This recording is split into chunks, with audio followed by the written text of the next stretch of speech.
નમસ્કાર વિદ્યાર્થી મિત્રો, મારી યુટ્યુબ ચેનલ મેહુલ પટેલ એકેડમીમાં તમારું સ્વાગત છે। વિદ્યાર્થી મિત્રો, અત્યારે આપણે જવાહર નવોદય પ્રવેશ પરીક્ષાના અંકગણિત વિભાગની સિરીઝમાં ચેપ્ટર 4 શીખવાનું છે, અવયવ અને ગુણક અને તેના આધારિત તેના ગુણધર્મો। વિદ્યાર્થી મિત્રો, અત્યાર સુધીમાં આપણે ચેપ્ટર 1માં સંખ્યા પદ્ધતિ વિશે શીખી ગયા। ત્યાર પછી ચેપ્ટર 2ની અંદર પૂર્ણ સંખ્યાઓ ઉપરની 4 મૂળભૂત ક્રિયાઓ, જેની અંદર સાદુરૂપ, સારાસરી અને અન્ય 4 મૂળભૂત ક્રિયાઓ, સરવાળો, બાદબાકી અને ગુણાકાર, ભાગાકાર આધારિત કોયડાઓ, એના વિશે આપણે શીખી ગયા છીએ। ત્યાર પછી ચેપ્ટર 3ની અંદર આપણે વિભાજ્યતાની ચાવી શીખી ગયા છીએ। જો આ ચેપ્ટર ન જોયું હોય તો તમે એની આ વિડીયોના ડિસ્ક્રિપ્શનમાં આ લિંક આપેલી છે, તેને અવશ્ય જોજો।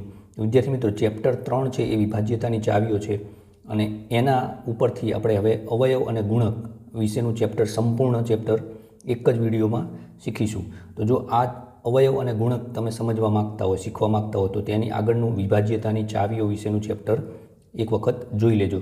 જો તમે વિભાજ્યતાની ચાવીઓ જાણતા હશો તો કોઈ પણ સંખ્યાના અવયવ છે એ તમે ઝડપથી શોધી શકશો અને એ ચાવીઓને મદદથી તમે ગાણિતિક ક્રિયાઓ ખૂબ ઝડપથી કરી શકશો। તો આ ચેપ્ટરની અંદર આપણે હવે અવયવ અને ગુણક શીખવાના છીએ। જો તમે વિદ્યાર્થી મિત્રો શાળાઓમાં પણ, શાળાની અંદર પણ અવયવ અને ગુણક વિશે શીખ્યા હશો, જો તમે અવયવ વિશે અને ગુણક વિશે જાણતા હોય પરંતુ તેનો બંને વિશે ઘણા વિદ્યાર્થીઓને તફાવત ખબર નથી હોતી, તો જો તમને એમાં મુશ્કેલી પડતી હોય તો આ વિડીયો એક વખત આખો જોઈ લેજો। આ વિડીયો જોયા પછી તમારે અવયવ અને ગુણક વિશેની તમામ માહિતી તમને મળી જશે અને પરીક્ષાલક્ષી કેવા પ્રશ્નો પૂછાય છે તે પણ આપણે છેલ્લે શીખવાના છીએ। તો અહીંયા આપણે આ આખા ચેપ્ટરને મુખ્ય 15 ટોપિકની અંદર વહેંચેલું છે। આ 15 ટોપિક એક વખત આપણે તમે જોઈ લેશો પૂરો વિડીયો, તો અવયવ અને ગુણક વિશે તમને કોઈ પણ મુદ્દો બાકી રહેશે નહીં। તો અહીંયા ચાલો આપણે સૌપ્રથમ જોઈએ કે કયા કયા ટોપિક આપણે શીખવાના છે। તો સૌપ્રથમ આપણે અવયવ એટલે શું? વિદ્યાર્થી મિત્રો, તમને અવયવ શોધવાનું કે પણ અવયવ શું છે, ગુણક શું છે, એ કોન્સેપ્ટ આપણને ખ્યાલ હોવો જોઈએ। તો સૌપ્રથમ આપણે પહેલો જ ટોપિક છે અવયવ એટલે શું, એ ખૂબ જ સરળ રીતે સમજીશું। ત્યાર પછી અવયવ આપણે કેવી રીતે શોધવા, કોઈ પણ સંખ્યાના અવયવ કેવી રીતે શોધવા। ત્યાર પછી ત્રીજો ટોપિક છે સામાન્ય અવયવ। ચોથો ટોપિક છે સૌથી મોટો સામાન્ય અવયવ, જે સામાન્ય અવયવ શોધ્યા એમાં પણ સૌથી મોટો, જેને આપણે ગુરુત્તમ સામાન્ય અવયવ કહીએ છીએ અને ટૂંકમાં ગુસા, એટલે કે ગુસા કેવી રીતે શોધવો। ત્યાર પછી અવિભાજ્ય અવયવ, અવિભાજ્ય સંખ્યાઓ વિશે આપણે સંખ્યા જ્ઞાનના ચેપ્ટરમાં શીખ્યા હતા। અહીંયા અવિભાજ્ય અવયવ કોને કહેવાય ને અવિભાજ્ય અવયવ પાડવા, કેવી રીતે અવિભાજ્ય અવયવ પાડવા, તો એની 2 રીત છે, એ આપણે શીખીશું। 7મો ટોપિક છે અવયવોની સંખ્યા શોધવી। એવા પણ પ્રશ્નો પૂછાય છે કે કોઈ પણ સંખ્યા આપેલી હોય એના અવયવોની સંખ્યા કેવી રીતે શોધવી। અને ત્યાર પછી 1 થી 7 ટોપિકનો સારાંશ આપણે સમજીશું। ત્યાર પછીનો 9મો ટોપિક છે ગુણક। ગુણક એટલે શું, ગુણક કેવી રીતે શોધવો, સામાન્ય ગુણક, સૌથી નાનો સામાન્ય ગુણક। ત્યાર પછી 13મો ચેપ્ટર છે, 13મો ટોપિક છે અવયવ અને ગુણક વચ્ચેનો તફાવત।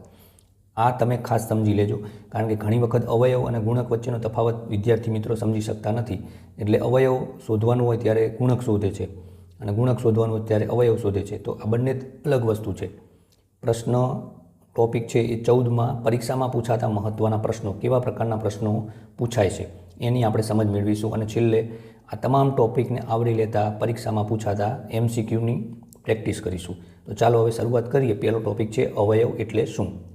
તો વિદ્યાર્થી મિત્રો, અવયવ કોને કહેવાય? અંગ્રેજીમાં કહેવાય એને ફેક્ટર્સ। તો અવયવ એટલે કોઈ પણ સંખ્યા છે એને જે સંખ્યા વડે નિશેષ ભાગાકાર કરી શકાય એ તમામ સંખ્યાઓ છે એ એનો અવયવ કહેવાય। અવયવને વિભાજક તરીકે પણ ઓળખવામાં આવે છે, એટલે ખાસ ધ્યાન રાખજો કે પરીક્ષામાં ઘણી વખત અવયવને વિભાજક તરીકે પણ શબ્દનો ઉપયોગ કરવામાં આવે છે। તો અહીંયા વિભાજક, અવયવ એ બધું એક જ છે। તો વિભાજક એટલે કે જે વિભાજન કરે, જે ભાગ પાડે। તો જે સંખ્યા વડે, અહીંયા દાખલા તરીકે 12ના અવયવ કયા, તો કે 1, 2, 3, 4, 6 અને 12, આ દરેક સંખ્યા છે એ 12ના અવયવ છે। કેમ, તો કે આ બધી સંખ્યા વડે 12ને નિશેષ ભાગાકાર કરી શકાય। તો જે સંખ્યા વડે નિશેષ ભાગાકાર ન થાય એ સંખ્યા એનો અવયવ છે નહીં। એટલે ટૂંકમાં જે સંખ્યાથી કોઈ સંખ્યાને નિશેષ ભાગી શકાય તેને તે સંખ્યાનો અવયવ કહેવાય। હવે વિદ્યાર્થી મિત્રો, કોઈ પણ સંખ્યા આપેલી હોય અને એના અવયવો જણાવવાનું કહ્યું હોય તો એના અવયવ કેવી રીતે શોધવા। જેમ કે અહીંયા 8ના આપણે અવયવ લઈએ તો 8ને જે સંખ્યા વડે નિશેષ ભાગાકાર કરી શકાય એ તમામ એના અવયવ થશે, એટલે કે 1, 2 વડે ભાગી શકાય, 3 વડે ભાગી શકાય નહીં, 4 વડે 8નો ભાગ ચાલે એટલે 4 અને 8, તો આ 4 સંખ્યા છે એ 8ના અવયવ છે। તો ઘણી વખત મોટી સંખ્યા હોય તો વિદ્યાર્થીઓને અવયવો મેળવવામાં મુશ્કેલી પડે છે। તો ચાલો હવે અવયવ કેવી રીતે શોધવા તે આપણે શીખીએ। કોઈપણ સંખ્યાના અવયવ શોધવાનું કહ્યું હોય તો અવયવ મેળવવા માટે આપણે એને ગુણાકારની જોડમાં લખીશું અને 1થી શરૂઆત કરશું અને ક્રમશર સંખ્યા વડે એનો ભાગાકાર કરતા જઈશું. જે સંખ્યા વડે એનો નિશેષ ભાગ ચાલે એ તમામ સંખ્યા એ અવયવ કહેવાય. એના માટે આપણે વિભાજ્યતાની ચાવી યાદ રાખીશું. જેમ કે અહીંયા 2, 3, 5, 7 આ તમામ અવિભાજ્ય સંખ્યાઓ છે. અવિભાજ્ય સંખ્યાઓ વડે ક્રમશર ભાગતા જઈશું. તો અહીંયા સૌપ્રથમ આપણે કોઈપણ સંખ્યાને 1 વડે તો ભાગી જ શકાય. એટલે 1 ગુણ્યા 24 કરીએ તો આપણને 24 મળે. ત્યાર પછી 24 છે એ બેકી સંખ્યા છે. એટલે કોઈ પણ બેકી સંખ્યા હોય એ તમામ સંખ્યાનો 2 એનો અવયવ ગણાય. કારણ કે 2 વડે તમામ બેકી સંખ્યાઓની નિશેષ ભાગી શકાય. એટલે 2 ગુણ્યા 12 કરવાથી 24 મળે. હવે 2 પછી 3 આવે તો 3 વડે એને ભાગાકાર થઈ શકે કે ન થઈ શકે? તો આપણે વિભાજ્યતાની ચાવી જાણીએ છીએ કે 2 અને 4નો સરવાળો કરો, અંકનો સરવાળો કરો તો 6 થાય છે.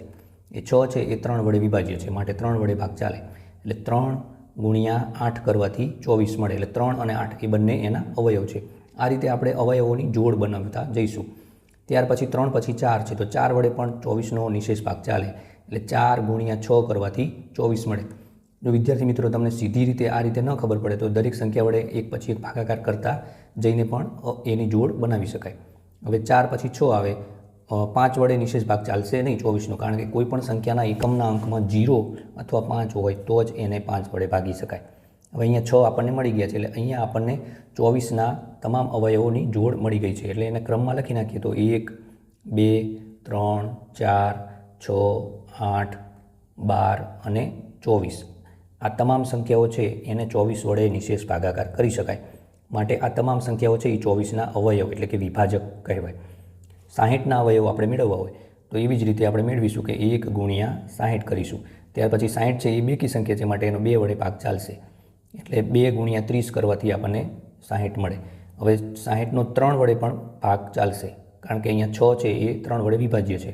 એટલે 3 ગુણ્યા 20 કરવાથી આપણને 60 મળે છે. તો અહીંયા બંને સંખ્યા છે એની જે જોડ બને છે એ બંને સંખ્યાઓ સામસામે 60ના અવયવ કહેવાશે.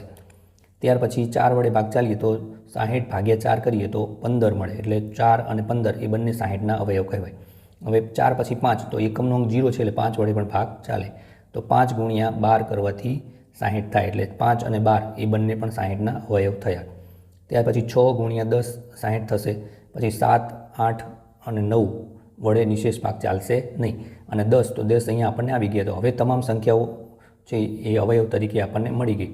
તો અહીંયાથી આપણે જોઈએ તો કે 1, 2, 3, 4, 5, 6, 10, 12, 15, 20, 30 અને 60 આ તમામ સંખ્યાઓ છે એને 60ને આ તમામ સંખ્યાઓ વડે નિશેષ ભાગાકાર કરી શકાય. માટે આ તમામ સંખ્યાઓ 60ના અવયવ થયા.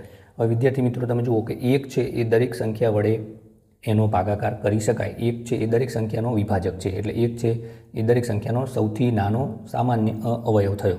જ્યારે સંખ્યા પોતે છે, અહીં 24નો સૌથી મોટો અવયવ કયો તો કે 24, અહીંયા 60નો સૌથી મોટો અવયવ કયો તો કે 60. એટલે કે આ આપણે યાદ રાખીશું કે કોઈ પણ સંખ્યાનો સૌથી નાનો અવયવ 1 છે અને સૌથી મોટો અવયવ આપણને સંખ્યા પોતે મળે. તો આ રીતે આપણે કોઈ પણ સંખ્યાના અવયવ શોધી શકીએ છીએ. હવે વિદ્યાર્થી મિત્રો આ ચેપ્ટરની અંદર આપણે અવયવ કોને કહેવાય અને અવયવ કેવી રીતે મેળવવા એ શીખ્યા. તો અહીંયા તમે આ 3 મુદ્દાઓ છે એ તમારી નોટબુકમાં નોંધી અને યાદ રાખજો કે દરેક સંખ્યાનો સૌથી નાનો અવયવ એ 1 છે, કે 1 વડે દરેક સંખ્યા વિભાજ્ય છે. પછી દરેક સંખ્યાનો સૌથી મોટો અવયવ એટલે તે સંખ્યા પોતે જ. અને કોઈ પણ સંખ્યાના અવયવોની સંખ્યા છે એ મર્યાદિત હોય છે. જેમ કે કોઈ પણ સંખ્યાનો 1નો અવયવ 1 છે, એટલે 1થી મોટી તમામ સંખ્યાને ઓછામાં ઓછા 2 અવયવ તો હોય જ, 1 અને સંખ્યા પોતે. એ સિવાય પણ અન્ય સંખ્યા વડે ભાગ ચાલતો હોય તો એ પણ એનો અવયવ છે. એટલે ઓછામાં ઓછા 2 અવયવ હોય અને એનાથી વધારે પણ હોઈ શકે. એટલે 3 અવયવ પણ હોય, 4 હોય, 5 હોય, 6 હોય. એટલે મર્યાદિત ચોક્કસ અવયવો હોય છે. તો આ વિદ્યાર્થી મિત્રો આ પોઈન્ટ છે એ તમે નોટબુકમાં નોટ કરી લેજો. હવે નેક્સ્ટ પોઈન્ટ છે એ આપણે કોઈ પણ સંખ્યાના સામાન્ય અવયવ કોને કહેવાય એની માહિતી મેળવીએ. વિદ્યાર્થી મિત્રો સામાન્ય અવયવ એટલે કે કોમન ફેક્ટર્સ કોને કહેવાય? તો ઘણા બધા અવયવો એવા હોય છે કે જે 2 અથવા ઘણી બધી સંખ્યાઓ વડે એ ભાગાકાર કરી શકાય એવી સંખ્યા હોય છે. જેમ કે 2 અથવા 2થી વધુ સંખ્યામાં એના જે અવયવ સરખા આવે તેને સામાન્ય અવયવ કહેવાય. અહીંયા ઉદાહરણ તરીકે 12 અને 18ના અવયવ લખેલા છે. 12ના અવયવ છે 1, 2, 3, 4, 6 અને 12. અને 18ના અવયવ છે 1, 2, 3, 6, 9 અને 18. હવે આમાંથી અમુક અવયવ છે એ બંનેમાં કોમન છે, જેમ કે અહીંયા 1 તો દરેક સંખ્યાનો કોમન અવયવ હોય જ છે. ત્યાર પછી બંને સંખ્યા બેકી સંખ્યા છે, માટે 2 પણ બંનેનો અવયવ છે. અહીંયા 3 બંને સંખ્યાને 3 વડે ભાગી શકાય, એટલે 3 એ બંનેમાં આવે છે. ત્યાર પછી 4 એ 12નો અવયવ છે, પણ 18ને 4 વડે ભાગી શકાય નહીં, એટલે એ સામાન્ય અવયવ ગણાશે નહીં. ત્યાર પછી 6 છે એ 12 અને 18 બંને વડે નિશેષ ભાગી શકાય, એટલે 6 અને 6 છે એ 12 અને 18 વડે. ત્યાર પછી 6 છે એ પણ 6 વડે પણ 12 અને 18 બંનેને નિશેષ ભાગાકાર કરી શકાય, એટલે 6 પણ સામાન્ય અવયવ તરીકે મળે. એટલે અહીંયા આપણે જોઈએ કે 12 અને 18ના સામાન્ય અવયવ એટલે કે 1, 2, 3 અને 6 આ 4 અવયવો છે એ બંનેના સમાન અવયવો છે, એટલે એને આપણે શું કહીશું તો કે સામાન્ય અવયવ. હવે આ સામાન્ય અવયવોમાં પણ સૌથી મોટો સામાન્ય અવયવ કયો છે તો કે 6, એટલા માટે અહીંયા આપેલી સંખ્યાનો એ સામાન્ય સૌથી મોટો અવયવ કહેવાય. તો એનો આપણે નેક્સ્ટ ટોપિક જોઈએ કે ગુરુત્તમ સામાન્ય અવયવ એટલે શું. વિદ્યાર્થી મિત્રો, આપણે સમજીએ ગુરુત્તમ સામાન્ય અવયવ એટલે ટૂંકમાં એને ગુસા કહેવાય, અંગ્રેજીમાં HCF તરીકે આપણે ઓળખીએ છીએ. આ ગણિતનો ખૂબ જ અગત્યનો ટોપિક છે. તો ગુરુત્તમ સામાન્ય અવયવ એ આપણે સામાન્ય અવયવ ઉપરથી જ શોધવાનું હોય છે, જે આગળ આપણે શીખ્યા. સામાન્ય અવયવ એટલે 2 અથવા 2થી વધુ સંખ્યામાં જે કોમન હોય, સામાન્ય હોય, સમાન અવયવ હોય એ સામાન્ય અવયવ છે. તો અહીંયા આપણે 12ના અવયવ જોયા અને 18ના અવયવ જોયા, એમાંથી 4 અવયવો છે 1, 2, 3 અને 6 એ બંનેમાં છે, સમાન છે. હવે એની અંદર પણ સૌથી મોટો સામાન્ય અવયવ છે એ 6 છે. આ સામાન્ય અવયવ પૈકી 6 એ સૌથી મોટો અવયવ છે, એટલા માટે એને સૌથી મોટો સામાન્ય અવયવ એટલે ટૂંકમાં એને આપણે ગુરુત્તમ સામાન્ય અવયવ તરીકે ઓળખીએ છીએ. ગુરુત્તમ એટલે સૌથી મોટો, સામાન્ય એટલે કે 2 અથવા 2થી વધુ સંખ્યાઓમાં આવતો સમાન અવયવ, એટલે ટૂંકમાં એને ગુસા તરીકે ઓળખીએ છીએ. વિદ્યાર્થી મિત્રો, દર વખતે આપણે ગુસા શોધવા માટે ગુસા શોધવાનું કયું હોય 2 અથવા 2થી સંખ્યા, તો આપણે દરેક સંખ્યાના અવયવ લખીએ અને એમાંથી આપણે અવયવ સામાન્ય તારવીએ અને ત્યાર પછી એનો આપણે ગુસા મેળવીએ તો ઘણો બધો સમય લાગે. તો આના માટેની એક આપણે ભાગાકારની ટ્રીક છે, એનો ઉપયોગ કરીને આપણે ગુસા સીધો જ મેળવી શકીએ છીએ. તો ચાલો આપણે શીખીએ કે ગુરુત્તમ સામાન્ય અવયવ કેવી રીતે સીધો જ ભાગાકારની રીતે મેળવવો. વિદ્યાર્થી મિત્રો, ગુરુત્તમ સામાન્ય અવયવ એટલે કે સૌથી મોટો સામાન્ય અવયવ કોને કહેવાય તે આપણે શીખ્યા. હવે ગુસા છે એ પહેલાં 2 સંખ્યાના અવયવ શોધીએ અને પછી તેમાંથી એનો ગુસા મેળવીએ તો એમાં ખૂબ સમય લાગે. તો એના માટે આપણે ભાગાકારની રીતથી પણ સીધો જ ગુસા મેળવી શકીએ છીએ. તો ચાલો એને આપણે શીખીએ કે કેવી રીતે કોઈ પણ આપેલી સંખ્યા 2 અથવા 3 કે 4 સંખ્યાઓનો ગુસા શોધવો. તો અહીંયા આપણે આગળ શીખ્યા કે 12 અને 18નો ગુસા 6 થાય છે, તો એને આપણે ભાગાકારની રીતથી પણ મેળવી શકીએ છીએ. એના માટે આપણે અહીંયા 12 અને 18 લખીશું. હવે આ બંને સંખ્યાને આપણે એક કોષ્ટક બનાવી અને અવિભાજ્ય સંખ્યાઓ વડે એટલે કે 2, પછી 3, પછી 5, 7 આમ ક્રમશર અવિભાજ્ય સંખ્યા વડે ભાગ ચલાવતા જઈશું. તો બંને સંખ્યા બેકી સંખ્યા છે, એટલે 2 એ બંનેનો સામાન્ય અવયવ ગણાય, એટલે 2 વડે બંનેનો ભાગ ચાલશે, એટલે 12/2 કરવાથી 6 મળે અને 18/2 કરવાથી 9 મળે. હજુ પણ અહીંયા બંને સંખ્યામાં 6 એ બેકી સંખ્યા છે, એટલે 2 વડે ભાગ ચાલશે, એટલે 2 તરી 6 થશે અને 9નો ભાગ નહીં ચાલે, માટે 9ના 9 મૂકીશું. પછી 3 હવે બંનેમાંથી 3 અને 9 એ એકી સંખ્યા છે, માટે બંનેનો 3 વડે ભાગ ચાલશે, એટલે 3 એકા 3, 3 તરી 9 અને છેલ્લે અહીંયા 3 પોતે અવિભાજ્ય સંખ્યા બાકી રહી, એટલે 3નો 3 સાથે ચલાવીશું, એટલે 3 એકા 3. હવે આમાંથી આપણે અહીંયા જે અવિભાજ્ય અવયવો મળ્યા એને આપણે સામાન્ય અવયવ મેળવવાનો છે, એટલે કે બંને વડે ભાગ ચાલે હોય એવી સંખ્યા જ લેવાની છે. તો અહીંયા 2 આ 12 અને 18નો 2 વડે ભાગ ચાલે છે, એટલે 2 લઈશું. ત્યાર પછી 6 અને 9નો 2 વડે ભાગ ચાલતો નથી, એમાંથી 6 વડે જ ચાલે છે, એટલે એને નહીં લઈએ. ત્યાર પછી 3 અને 9 બંનેનો અહીં 3 વડે ભાગ ચાલે છે, એટલે જેનો સામાન્ય ભાગ ચાલ્યો એટલા જ અવયવ આપણે લેવાના, એટલે 2 અને 3 આપણને મળ્યા, એટલે 2 તરીને 6, એટલે 6 આપણને ગુસા તરીકે મળે. તો આ ટ્રીકનો ઉપયોગ કરીને આપણે ગુસા મેળવી શકીએ છીએ. હવે આપણે અહીંયા 16, 24 અને 48નો ગુસા શોધવો હોય, એટલે કે સામાન્ય સૌથી મોટો અવયવ શોધવો હોય, તો આ ત્રણેય સંખ્યાઓને આપણે 2થી શરૂઆત કરીને ભાગાકાર કરતા જવાનું. તો અહીંયા ત્રણેય સંખ્યાઓ બેકી સંખ્યા છે, એટલે 2 એનો ત્રણેયનો સામાન્ય અવયવ મળે, એટલે 16/2 કરવાથી 8 મળે, 24/2 કરવાથી 12 અને 48/2 કરવાથી 24 મળશે. હજુ પણ 2 વડે ભાગ ચાલશે, એટલે 2 ચોકું 8, 2 છક 12 અને 12 2 24. જ્યાં સુધી 2 વડે ભાગ ચાલે ત્યાં સુધી 2 વડે ચલાવવાનું. હવે 2 દુ 4, 2 તરી 6 અને 2 6 12. હજુ પણ 2 વડે ચાલશે, એટલે 2 એકા 2, 3નો 2 વડે નહીં ચાલે, એટલે 3ના 3 મૂકવાના અને 6નો ચાલશે, એટલે 2 તરીને 6. હવે વિદ્યાર્થી મિત્રો, અહીંયા આપણે ત્રણેય સંખ્યાનો ભાગ ચાલ્યો હોય એવી સંખ્યા જ મેળવવાની છે. એટલે અહીંયા 1 વધે છે અને અહીંયા બંને જગ્યાએ 3 વધે છે. એટલે 3નો જ ભાગ 3 એકા 3 અહીંયા ચાલશે નહીં. તો અહીંયા આપણે 2 લઈશું. અહીંયા પણ 2 વડે ત્રણેય સંખ્યાનો ભાગ ચાલે છે. અહીંયા પણ 3 વખત બંને ત્રણેય સંખ્યાનો 2 વડે ભાગ ચાલે છે. હવે પછીની જે લાઇનમાં એક પણ સંખ્યાનો કોમન ભાગ ચાલતો નથી. તો અહીંયા આપણને 2 ગુણ્યા 2 ગુણ્યા 2 3 વખત સામાન્ય 2 અવયવ મળે છે. એનો ગુણાકાર કરી નાખવાનો. 2 દુ 4 અને 4 2 8. એટલે 8 છે એ ત્રણેય સંખ્યાનો સામાન્ય સૌથી મોટો સામાન્ય અવયવ મળ્યો, એટલે એને આપણે ગુસા કહીએ. હવે આપણે વિદ્યાર્થી મિત્રો ગુસા કેવી રીતે મેળવવો એ શીખ્યા. નેક્સ્ટ ટોપિક આપણે જોઈશું અવિભાજ્ય અવયવ કોઈપણ સંખ્યાના કેવી રીતે પાડવા. હવે વિદ્યાર્થી મિત્રો આપણે શીખીએ કે અવિભાજ્ય અવયવ એટલે કે પ્રાઇમ ફેક્ટર્સ કોને કહેવાય. તો કોઈપણ સંખ્યાના આપણે અવયવ લખીએ, જેમ કે 12ના અવયવ આપણે લખીએ તો 1 2 3 4 6 અને 12. આ તમામ સંખ્યાઓ છે એ 12ના અવયવો છે. હવે એમાં અવિભાજ્ય અવયવ તો આગળના ચેપ્ટરમાં આપણે અવિભાજ્ય સંખ્યાઓ વિશે શીખ્યા છે કે જે સંખ્યાઓના અન્ય કોઈ એક અને સંખ્યા પોતે એના સિવાય અન્ય સંખ્યા વડે ભાગાકાર ન થાય એ તમામ સંખ્યા અવિભાજ્ય સંખ્યા કહેવાય. તો અહીંયા આપેલા અવયવો પૈકી જે અવિભાજ્ય સંખ્યાઓ છે, જેમ કે 2, 1 છે એ વિભાજ્ય પણ નથી અને અવિભાજ્ય પણ નથી, કારણ કે એ પોતે એક જ અવયવ છે. 2 અને 3 છે આ બંને સંખ્યાઓ છે એ અવિભાજ્ય સંખ્યાઓ છે. માટે આ બે સંખ્યાઓ છે એ 12ના અવિભાજ્ય અવયવો કહેવાય. જ્યારે 4ના હજુ આગળ ભાગ ચાલશે, 2 ગુણ્યા 2 4 થશે. 6ના પણ હજુ 2 આગળ ભાગ ચાલે, 2 ગુણ્યા 3. 4ના પણ હજુ આગળ ભાગ ચાલે, 3 ગુણ્યા 4 અથવા તો 2 6 12. તો એ બધી સંખ્યાઓ કેવી છે? વિભાજ્ય છે. જ્યારે 2 અને 3 છે એના હવે આગળ ભાગ ચાલશે નહીં, એટલે 2 અને 3 છે એ અવિભાજ્ય અવયવ કહેવાય. તો કોઈ પણ સંખ્યાના અવયવોમાંથી જે અવયવો અવિભાજ્ય સંખ્યાઓ હોય એ સંખ્યાના અવિભાજ્ય અવયવ કહેવાય. હવે કોઈ પણ સંખ્યાના આપણે અવિભાજ્ય અવયવ કેવી રીતે પાડવા તે શીખીએ. વિદ્યાર્થી મિત્રો, અવિભાજ્ય અવયવ પાડવા એટલે શું? તો કે કોઈ પણ સંખ્યા આપેલી હોય એને અવિભાજ્ય સંખ્યાઓના ગુણાકાર સ્વરૂપમાં એને આપણે લખીએ અને અવિભાજ્ય અવયવ પાડ્યા કહેવાય. તો 60ના અવિભાજ્ય અવયવ એટલે એને આપણે બે રીતે શીખી શકાય. એક તો ગુણાકારની રીત અને ભાગાકારની રીત. તો અહીંયા આપણે 60ના અવિભાજ્ય અવયવ છે બંને રીતે શીખીશું. જેમ કે અહીંયા આપણે 60 લખીએ તો 60ને આપણે એના અવિભાજ્ય અવયવ એટલે 2થી શરૂઆત કરવાની, તો 2 વડે એનો ભાગ કરીએ તો 2 ગુણ્યા 30 કરવાથી 60 મળે. એટલે અહીંયા હજુ 30 એ વિભાજ્ય સંખ્યા, એટલે હજુ પણ આગળ એના ભાગ પડશે તો હજુ એના 2 વડે ચલાવીએ તો 2 ગુણ્યા 15 30 થશે. અહીંયા હવે 2 અવિભાજ્ય સંખ્યા મળી છે, 15 વિભાજ્ય છે, તો હજુ પણ એના આપણે આગળ ભાગ ચલાવીએ તો હવે 15 છે એ બેકી સંખ્યા નથી, એકી સંખ્યા છે, એટલે 2 વડે ભાગ ચાલશે નહીં. તો તેના પછીની અવિભાજ્ય સંખ્યા છે 3, તો 3 વડે ભાગ ચલાવીએ એટલે 3 ગુણ્યા 5. તો અહીંયા આપણને 3 અને 5 બંને અવિભાજ્ય સંખ્યાઓ મળે છે, એટલે હવે આગળ ભાગ ચાલશે નહીં.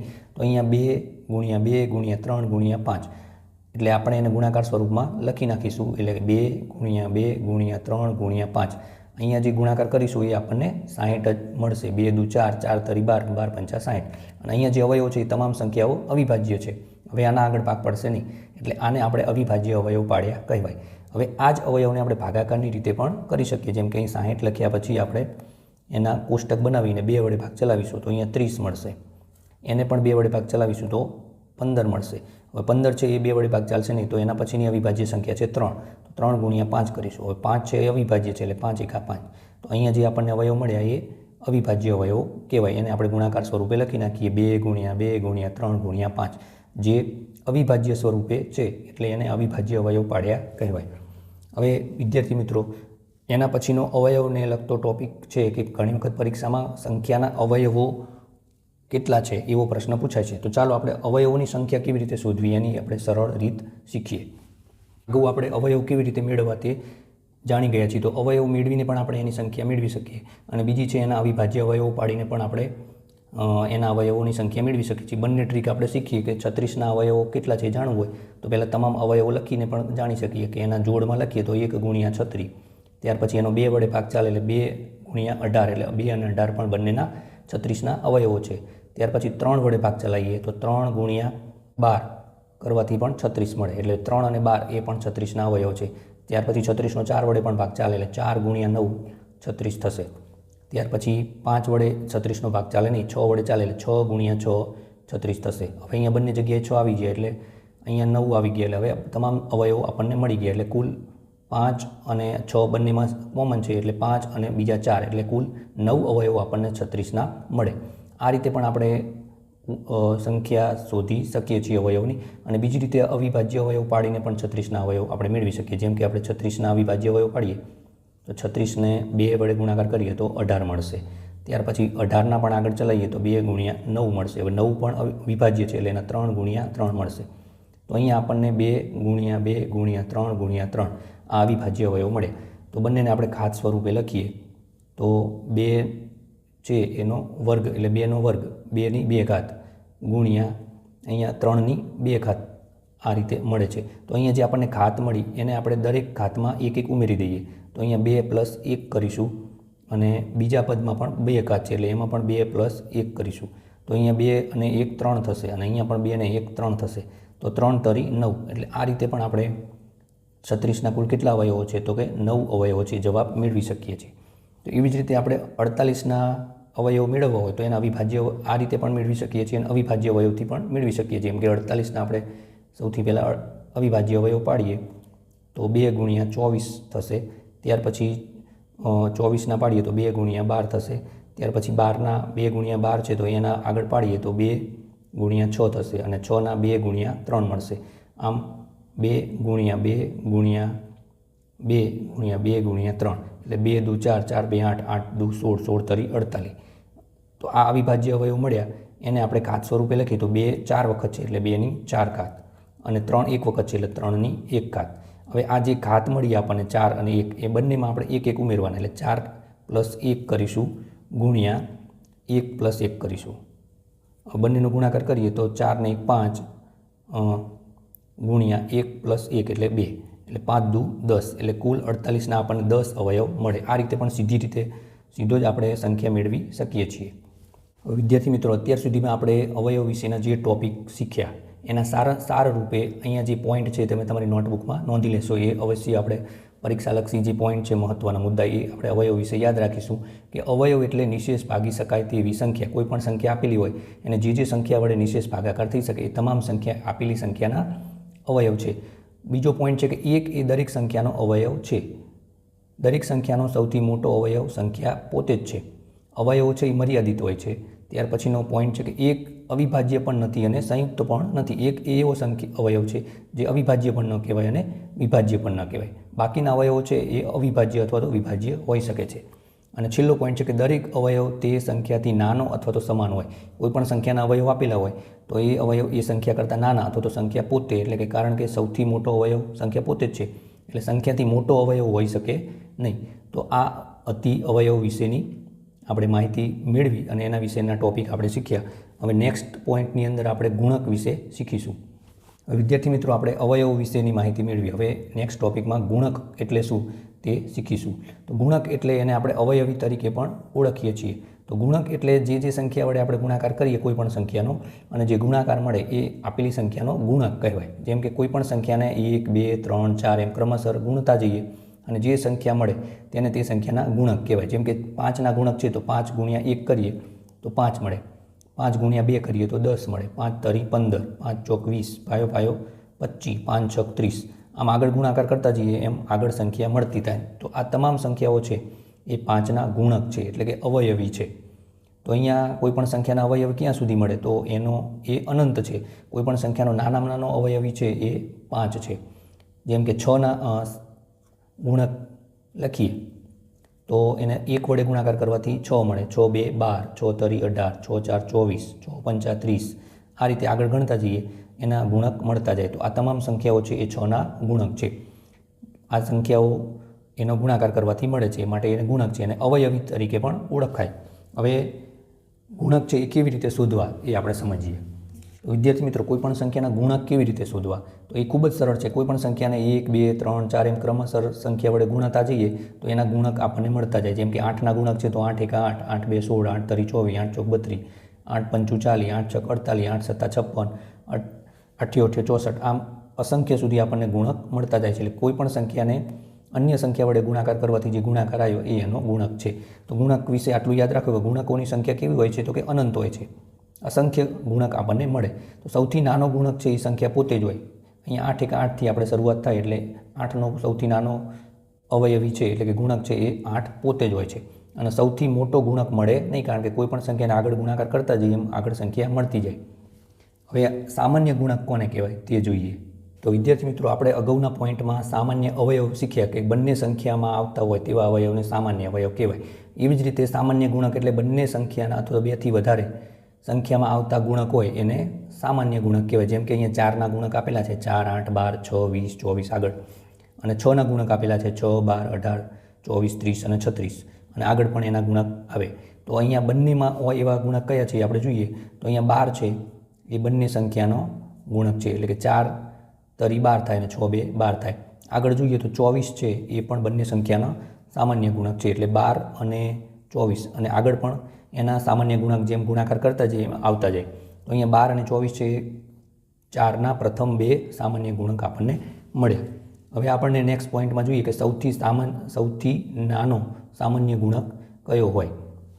સૌથી નાનો સામાન્ય ગુણક એટલે આપણે સામાન્ય ગુણકની સમજ મેળવીએ, એમાંથી આપણે સૌથી નાનો સામાન્ય ગુણક જે હોય એને આપણે લઘુત્તમ સામાન્ય અવયવી એટલે ટૂંકમાં લસા તરીકે ઓળખીએ છીએ. અહીંયા 6ના, 4ના અને 8ના અવયવી આપેલા છે.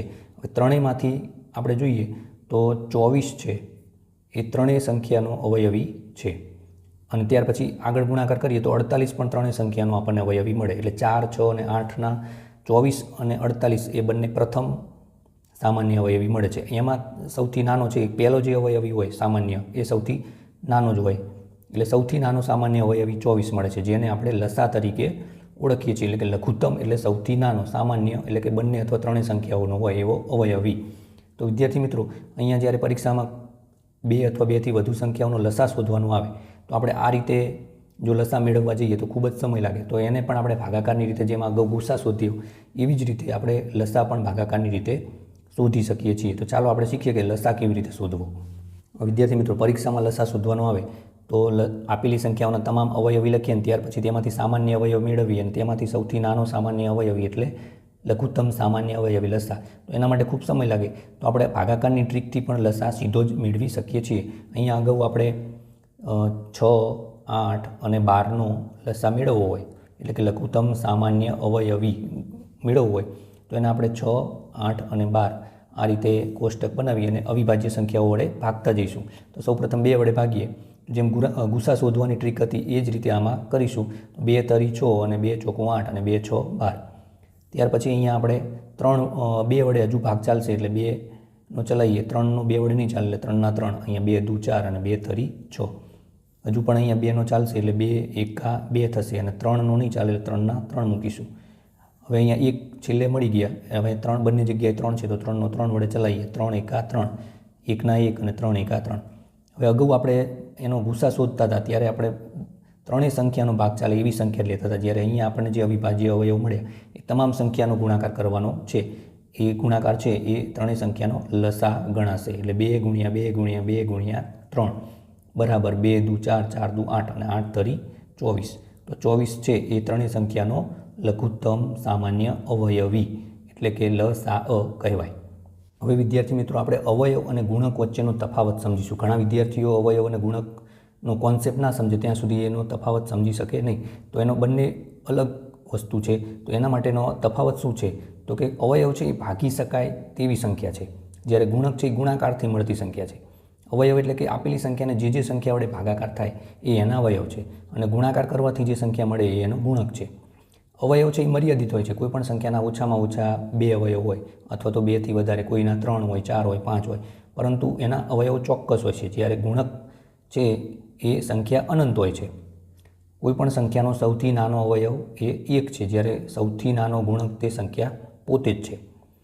ગુણક છે એ સંખ્યા પોતે જ હોય, અને સૌથી મોટો સંખ્યા પોતે જ. કોઈપણ સંખ્યાનો સૌથી મોટો અવયવ છે એ સંખ્યા પોતે જ છે, જ્યારે અહીંયા ગુણકની અંદર સૌથી મોટો અવયવી ગુણક મળતો નથી. હવે વિદ્યાર્થી મિત્રો, અત્યાર સુધીના વિડીયોમાં આપણે અવયવ અને ગુણક વિશેના તમામ મુદ્દાઓને આવરી લેતા પોઈન્ટ શીખ્યા. તો હવે આ અવયવ અને ગુણક આધારિત પરીક્ષામાં કેવા પ્રકારના પ્રશ્નો પૂછાય છે એની આપણે માહિતી મેળવીએ. કે પરીક્ષામાં અવયવ ઓળખો અથવા ગુણક ઓળખો, અવિભાજ્ય અવયવની સંખ્યા જણાવો, અવયવોની સંખ્યા જણાવો, સામાન્ય અવયવ શોધો, સામાન્ય ગુણક શોધો, સૌથી મોટો અવયવ કયો, સૌથી નાનો ગુણક કયો, અવિભાજ્ય અવયવો કયા છે, આવા પ્રકારના પ્રશ્નો પરીક્ષામાં પૂછાતા હોય છે. તો હવે આવા મુદ્દાઓને ધ્યાનમાં રાખીને આપણે કેટલાક MCQ પ્રશ્નોની પ્રેક્ટિસ કરીએ જે પરીક્ષામાં વારંવાર પૂછાતા હોય છે. અહીં પહેલો પ્રશ્ન છે કે 24નો અવયવ કયો છે?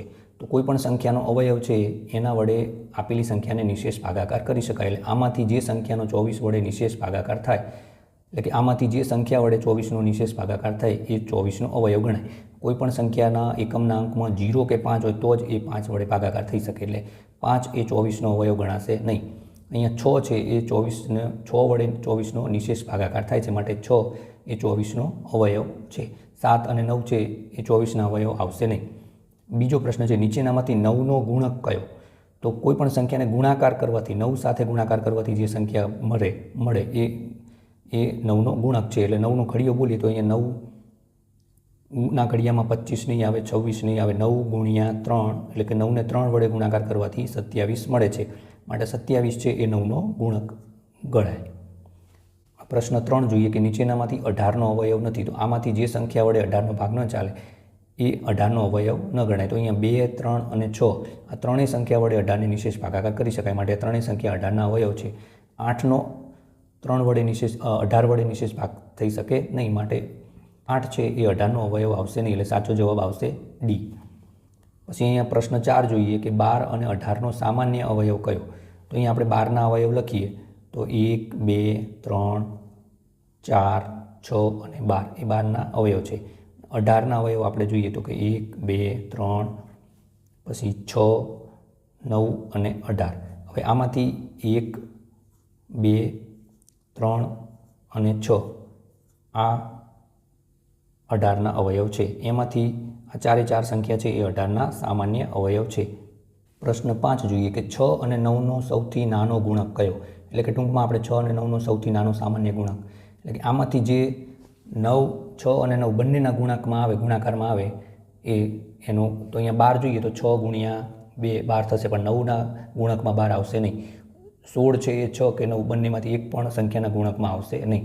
18 જોઈએ તો 18 છે એ 6 ગુણ્યા 3 કરવાથી 18 મળે અને 9 ગુણ્યા 2 કરવાથી 18 મળે. એટલે 18 છે એ 6 અને 9 બંનેનો નાનામાં નાનો ગુણક મળશે, એટલે જવાબ આવશે સી. ત્યાર પછી પ્રશ્ન 6 જોઈએ કે કઈ સંખ્યાનો અવયવ અને ગુણક બંને 15 છે?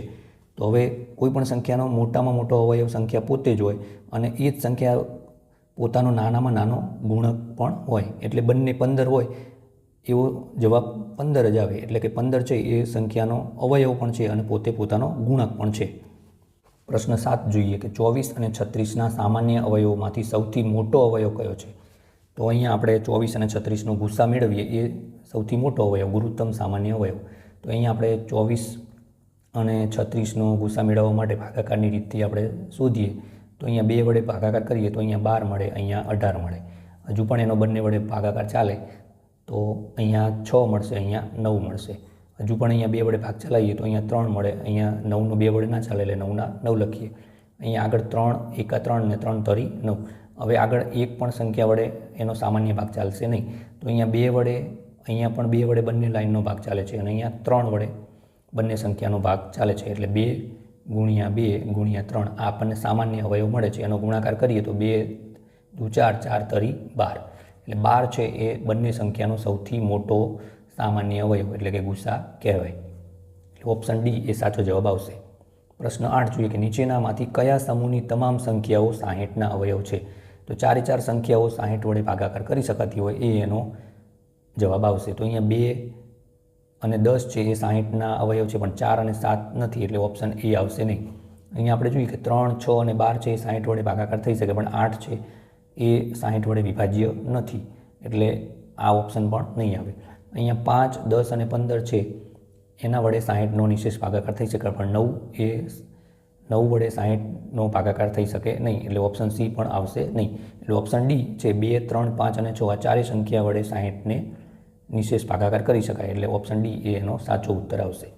ત્યાર પછી 9મો પ્રશ્ન જોઈએ કે એક સંખ્યાના માત્ર 2 જ અવયવ છે, તો તે સંખ્યા વિશે કયું વિધાન હોય? તો વિદ્યાર્થી મિત્રો આપણે જાણીએ છીએ કે કોઈ પણ સંખ્યાના માત્ર 2 જ અવયવ હોય તો એ અવયવ કયા હોય? એટલે કે એક એ દરેક સંખ્યાનો અવયવ છે અને સંખ્યા પોતે એનો અવયવ છે.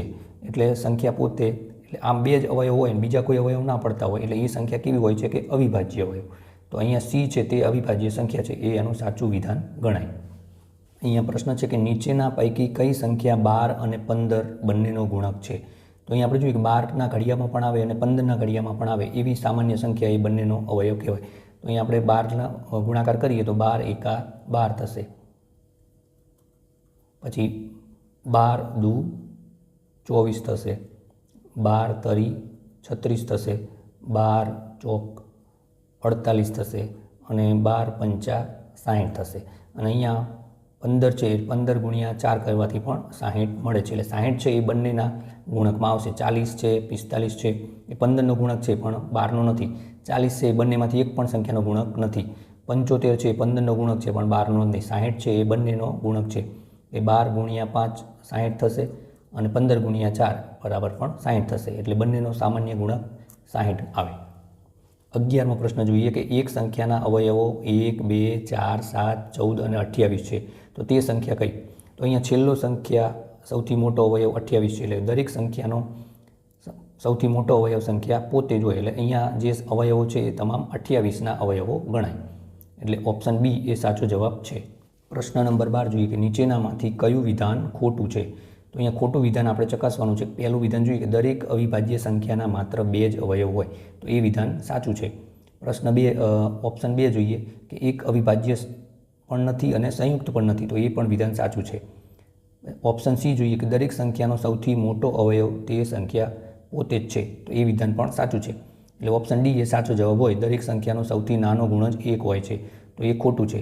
કોઈ પણ સંખ્યાનો સૌથી નાનો ગુણ જ છે, એટલે ગુણ જ એટલે ગુણક અવયવી એ સંખ્યા પોતે જ હોય છે. એટલે ઓપ્શન ડી છે એ એનું ખોટું વિધાન, એટલે કે જવાબ તરીકે એ સાચું વિધાન, સાચો ઓપ્શન આવશે ડી. પ્રશ્ન નંબર 13 જોઈએ કે 1800ના અવિભાજ્ય અવયવ કયા છે?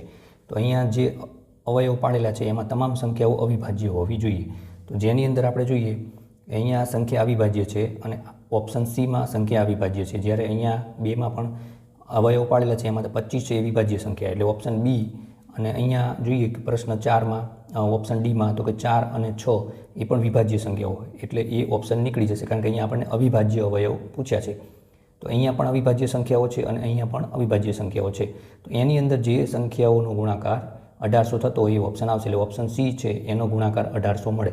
એટલે ઓપ્શન સીમાં જે સંખ્યાઓ છે એ અવિભાજ્ય અવયવો 1800ના છે. પ્રશ્ન 14 જોઈએ કે નીચેનામાંથી કઈ સંખ્યા 8 અને 12ના પ્રથમ 3 અવયવી છે? તો અહીંયા આપણે પ્રથમ 3 અવયવી લઈને સામાન્ય, તો અહીંયા આપણે પહેલું ઓપ્શન ચકાસીએ કે 24, 48 અને 72 એ ત્રણેય સંખ્યાઓ છે એ 8 અને 12ના ગુણકમાં આવે છે. પછી અહીંયા જોઈએ તો 8, 16 અને 24, તો અહીંયા 16 છે એ 12ના ગુણક છે નહીં, એટલે એ આવશે નહીં. ઓપ્શન જોઈએ તો અહીંયા 12 છે એ 8નો ગુણક નથી અને 36નો ગુણક નથી, એટલે ઓપ્શન બી અને સી પણ ઓપ્શનમાંથી નીકળી જશે. અહીંયા 96, 192 અને 288 પણ બંનેના ગુણક ગણાય, પરંતુ એના કરતાં નાની સંખ્યાઓ 24, 48 અને 72 છે. એટલે પ્રથમ 3 સંખ્યાઓ 24, 48 અને 72 એના સામાન્ય અવયવ ગણાશે. એટલે ઓપ્શન એ સાચો જવાબ છે. પ્રશ્ન 15 જોઈએ કે 48ના કુલ કેટલા અવયવો છે? તો એ તમે જાતે પ્રયત્ન કરીને આપણે અગાઉ કોઈપણ સંખ્યાના અવયવોની સંખ્યા કેવી રીતે શોધવી એ શીખ્યા છીએ. એ ટ્રીકનો ઉપયોગ કરીને 48ના કુલ કેટલા અવયવો છે તમે શોધીને કોમેન્ટમાં જણાવજો, જે તમને હોમવર્ક તરીકે હું આપું છું. તો વિદ્યાર્થી મિત્રો, અહીંયા આપણે અવયવ અને ગુણક અને તેના ગુણધર્મો વિશેનું સંપૂર્ણ ચેપ્ટર એક જ વિડીયોમાં શીખ્યા છીએ. એના તમામ મુદ્દાઓ અહીંયા મેં આવરી લીધા છે. જો હજુ પણ કોઈ ટૉપિક ન સમજાય તો ફરી વખત વિડીયોને રિપીટ કરીને જોઈ લેજો. અને જો આ વિડીયો ગમ્યો હોય તો તેને લાઇક કરજો, શેર કરજો અને ચેનલમાં નવા હોય તો તેને સબસ્ક્રાઈબ કરજો, જેથી અન્ય વિડીયો પણ તમે આવનારા જોઈ શકો. ધન્યવાદ.